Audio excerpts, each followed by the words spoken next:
নমস্কার বন্ধুরা, মাম্পি কিচেনে সবাইকেই স্বাগত। তো আমি আজকের বানিয়েছি গরমের এক অসাধারণ রেসিপি শুক্তো। তো নানা রকম সবজি দিয়ে এই গরমে শুক্তো তো খুবই সুন্দর লাগে। তো চলুন বন্ধুরা, ভিডিওটা শুরু করা যাক। এখানে আমি 8 রকমের সবজি ব্যবহার করেছি: বেগুন, পেঁপে, উচ্ছে, কাঁচকলা, মূলো, রাঙা আলু, আলু আর সজনে ডাঁটা। তো বন্ধুরা, আমি সব সবজিগুলোকে কেটে ধুয়ে পরিষ্কার করে নিয়েছি। আপনারা চাইলে আরও কিছু সবজি এর মধ্যে দিতে পারেন। আমি যে মশলাগুলো নিয়েছি সেগুলো আমি পাশে দিয়ে দিয়েছি, আপনারা একবার পজ করে দেখে নেবেন। ফুলবড়ি আর সঙ্গে সর্ষের তেল। কড়াটা গরম হয়ে যেতে আমি দিয়ে দিচ্ছি কড়াইয়ের মধ্যে সর্ষের তেল, দিয়ে দেব ফুলবড়িগুলো। ফুলবড়িগুলো হালকা লাল লাল করে ভেজে আমি তুলে নেব।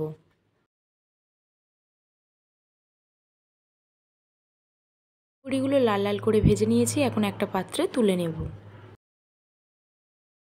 আমি প্রতিটা সবজিকে এক এক করে ভেজে নেব। প্রথমেই দিয়ে দিলাম তেলের মধ্যে উচ্ছে, তো দিয়ে ভালোভাবে ভেজে নেব।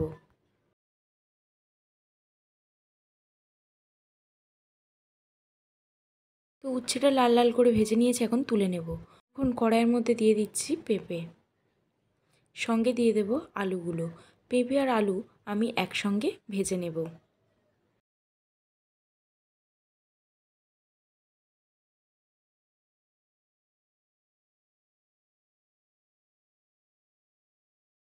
পেঁপে আর আলু 2 থেকে 3 মিনিটের মতো ভাজার পরে দিয়ে দিচ্ছি মিষ্টি আলু। তো মিষ্টি আলুগুলোকেও ভালোভাবে ভেজে নেব। এখন আমি দিয়ে দেবো সবজিগুলোর মধ্যে মূলো। তো মূলোটাকেও সব সবজির মতো একসঙ্গে ভেজে নেব। দিয়ে দিচ্ছি কাঁচকলাটাকেও। বন্ধুরা, কাঁচকলা দেওয়ার পরে কিন্তু আর বেশিক্ষণ ভাজা যাবে না। কাঁচকলা যেহেতু নরম হয়, তো আমি হালকা ভেজে একটা পাত্রে তুলে নেব। আমি একটা পাত্রে গরম জল করে নিয়েছিলাম, এখন দিয়ে দিচ্ছি গুঁড়ো দুধ। আমি এখানে 5 টাকা দামের 2টো প্যাকেট ব্যবহার করছি, আপনারা চাইলে এখানে লিকুইড দুধও ব্যবহার করতে পারেন। তো এখানে আমি দুধটাকে ভালোভাবে গুলে রেখে দিচ্ছি। বন্ধুরা, সব সবজি ভাজা একদমই হয়ে গেছে, এখন একটা পাত্রে নামিয়ে নেব। এখন আমি একটা মশলা বানিয়ে নেব। তো এখন মিক্সিং বোলের মধ্যে আমি দিয়ে দিচ্ছি গোটা আদা, রাঁধুনি, ধনে ও মৌরি। দিচ্ছি অল্প একটু জল, এখন ভালোভাবে পেস্ট করে নেব। এখন কড়াইয়ের মধ্যে দিয়ে দিলাম সর্ষের তেল, ফোড়নে দিয়ে দেব 2টো তেজপাতা, একটা শুকনো লঙ্কা আর 5 ফোড়ন। হালকা ভেজে দিয়ে দিচ্ছি যে মশলাটা বেটে রেখেছি সেটা। তো বন্ধুরা, মশলার মধ্যে দিয়ে দিচ্ছি 1 চিমটে হলুদ গুঁড়ো। এখন মশলাটাকে ভালোভাবে কষিয়ে নেব যতক্ষণ না তেল ছাড়ে।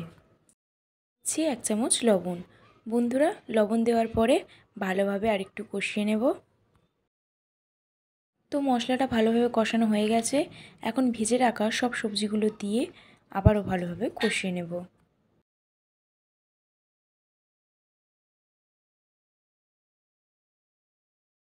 তো মশলার সঙ্গে সবজিগুলোকে ভালোভাবে কষানোর পরে এখন দিয়ে দিচ্ছি ভেজে রাখা উচ্ছেগুলো।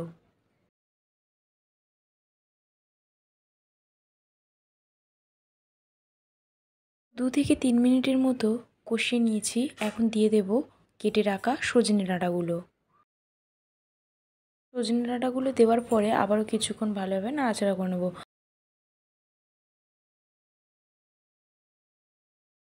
এখন দিয়ে দিচ্ছি পরিমাণ মতো জল, দিয়ে দেব গুলে রাখা দুধটা। এখানে আর আমরা কোনো জল ব্যবহার করব না, এতেই তো সব সবজিগুলো ভালোভাবে সিদ্ধ হয়ে যাবে। এখন ঢাকা দিয়ে সবজিগুলোকে সিদ্ধ করে নেব। তো 5 থেকে 6 মিনিট পরে ঢাকা খুলে তো বেগুনগুলোকে শুক্তোর মধ্যে দিয়ে দিতে হবে। বন্ধুরা, বেগুন আগে দেওয়ার কোনো দরকার নেই, বেগুন যেহেতু নরম তো খুব তাড়াতাড়ি সিদ্ধ হয়ে যায়। আবারও কিছুক্ষণ ঢাকা দিয়ে ফুটিয়ে নেব। তো এখন শুক্তোর মধ্যে আমি দিয়ে দেব ভেজে রাখা বড়িগুলো। বড়িগুলোকে দিয়ে আবার একটু ভালোভাবে ঢাকা দিয়ে রেখে দেব। তো বন্ধুরা, শুক্তোটা এখন একেবারেই হয়ে এসছে। তো ডাঁটা, আলু, যা যা সবজি দিয়েছিলাম সব ভালোভাবে সিদ্ধ হয়ে গেছে। তো এখন আমরা এর মধ্যে দিয়ে দেব চিনি। বন্ধুরা, আপনারা চিনি অল্পও ব্যবহার করতে পারেন যারা মিষ্টি বেশি খেতে চান না। আমরা এখানে একটু বেশিই চিনি ব্যবহার করেছি, শুক্তোটা মিষ্টি মিষ্টি করার জন্য। তো বন্ধুরা, আপনারা এখানে ঘিও ব্যবহার করতে পারেন। তো আমরা এখানে ঘি দিইনি, তো ঘি দিলেও স্বাদটা খুবই ভালো আসে। তো আমার শুক্তো একদম তৈরি হয়ে এসছে, এখন একটা পাত্রে নামিয়ে নেব। তো দেখতেই পেলেন কতটা সহজে আমি শুক্তোটাকে তৈরি করে নিলাম। আপনারা কিন্তু এই গরমে একবার হলেও শুক্তো এমনভাবে তৈরি করে খাবেন। ঠিক কতটা পরিমাণে সুস্বাদু হয় একবার খেলে তবেই বুঝতে পারবেন। আমি এখানে ভাত আর শুক্তো নিয়ে নিয়েছি, এখন আপনাদেরকে খেয়ে বলবো কেমন হয়েছে।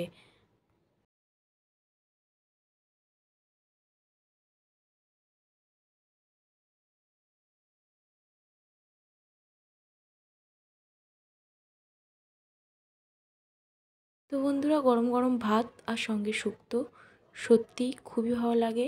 এমনভাবে সব রকম সবজি দিয়ে মাখিয়ে খেতে খুবই সুস্বাদু লেগেছিল।